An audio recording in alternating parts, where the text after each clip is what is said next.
Sa Blue Ribbon nga lang nagkakaproblema eh. Pero tingin ko sa lahat ng problema, yun ang pinakamadaling ayusin.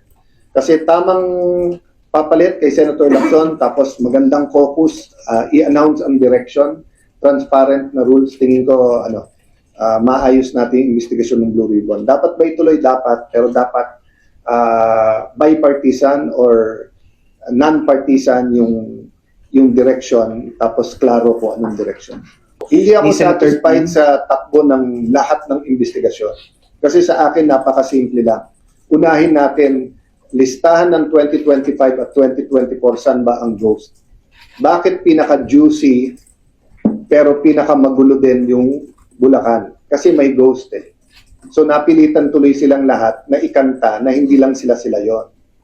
Iba kasi yung may corruption ka sa DPWH. Parehong corruption yun ha, parehong masama. Pero, so as I said, di ba, maraming na-expose, maraming magandang nangyari under the chairmanship of Senator Lacson. And if this was 10 years ago, 15 years ago, I don't think aabot sa mag-iisip siya mag-resign. Pero iba sitwasyon ngayon eh.